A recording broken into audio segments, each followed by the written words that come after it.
12 साल पहले केदारनाथ तबाही में हो गई थी जिस शख्स की मौत, वो मौत के 12 साल बाद जिंदा होकर घर लौटा। उसको लेकर सामने आई हैरान करने वाली बात, पता चला वो कैसे बचा, कहाँ रहा और अब तक घर क्यों नहीं लौटा था।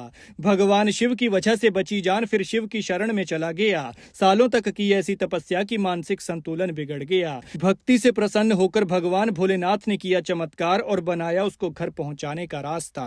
घर पर मरा समझकर परिवार कर चुका था अंतिम संस्कार, पिंडदान क्रियाक्रम सब हो चुका था। तस्वीर पर फूलों की माला चढ़ चुकी थी। शिव ने काल चक्र घुमाया तो पहले चोरी के एक मामले में पकड़ाया, फिर कोर्ट पहुंचाया और फिर वहां से पागलखाने से अस्पताल गया और अस्पताल से फिर सीधा घर पहुंचा। लेकिन संयोग देखिए, नाम शिवम है और बन गया शिव का भक्त। शिव के 12 ज्योतिर्लिंग और 12 साल बाद ही घर पहुंचा।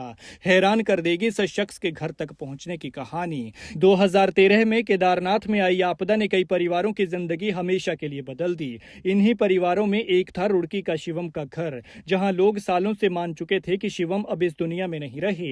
लेकिन कहानी यहीं पर खत्म नहीं हुई थी। 12 साल बाद अब ऐसा मोड़ आया जिसने सभी को हैरान कर दिया और शिव की भक्ति ने सोचने पर मजबूर कर दिया कि शिव हैं और साक्षात हैं। दरअसल केदारनाथ में आपदा आई तो भगदड़ मची, भारी बारिश और मलबे में कई लोग लापता हो गए। शिवम भी उन्हीं में से एक थे। परिवार ने हर जगह उनकी खोजबीन की, लेकिन जब हफ्तों तक कोई जानकारी नहीं मिली तो मजबूरी में उन्हें मृत मान लिया गया। घर वालों ने दुख मनाकर उनका प्रतीकात्मक अंतिम संस्कार भी कर दिया। परिवार के लिए यह दर्द ऐसा था जैसे किसी ने अचानक किसी अपने को छीन लिया हो। आपदा में चमत्कारी तरीके से शिवम की जान बची तो वो किसी तरह से महाराष्ट्र पहुंचे। उन्होंने लावारिसों की तरह वहां काफी वक्त बिताया। इंडियन एक्सप्रेस की रिपोर्ट के मुताबिक शिवम 2021 में महाराष्ट्र के संभाजी नगर में एक शिव मंदिर में रहने लगे थे। उन्होंने यहाँ दिन रात भगवान की सेवा की, पूजा अर्चना की। भगवान की शरण में आकर उनका जीवन शांत ही चल रहा था। लेकिन एक दिन मंदिर में चोरी हुई और पुलिस ने कुछ लोगों के कहने पर शिवम का नाम भी इस केस में जोड़ दिया।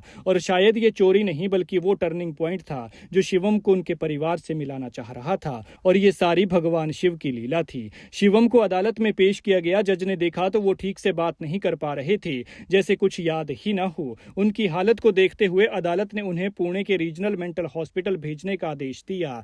डॉक्टर्स ने जांच के बाद पाया कि शिवम की याददाश्त उलझी हुई है, बातचीत टूटी फूटी और सोच बिखरी हुई है, जो एक बीमारी है। इसके बाद आरएमएच में इलाज के दौरान जब डॉक्टर्स और स्टाफ उनकी पहचान समझने की कोशिश कर रहे थे, तभी एक छोटी सी बात सामने आई जो रुड़की के एक स्कूल का नाम था। ये सुनकर प्रशासन ने तुरंत उत्तराखंड के अधिकारियों से संपर्क किया। उधर अदालत ने साफ कर दिया कि शिवम का चोरी वाले केस से कोई लेना देना नहीं है। भूली बिसरी यादों के बीच शिवम की जुबान पर जो स्कूल का नाम आया, उससे अब एक एक कर सारी चीजें जुड़ने लगी थी। और धीरे धीरे ये पक्का हो गया कि ये वही शिवम है जिन्हें केदारनाथ आपदा के बाद मृत मान लिया गया था। किसी फिल्म जैसी इस कहानी का सबसे भावुक पल 5 नवंबर को आया, जब शिवम आखिरकार अपने भाई से मिले। 12 साल बाद एक ऐसे इंसान की वापसी हुई जिसकी तस्वीर तक घर वालों ने अब सिर्फ यादों में बची मान रखी थी, जिस पर फूलों का हार टंगा था। अब 55 साल के हो चुके शिवम को उनका परिवार वापस रुड़की ले गया है। उनके लिए यह मिलना किसी बड़े चमत्कार से कम नहीं है। खैर, आप इस पर क्या कहते हैं, कमेंट में जरूर बताएं।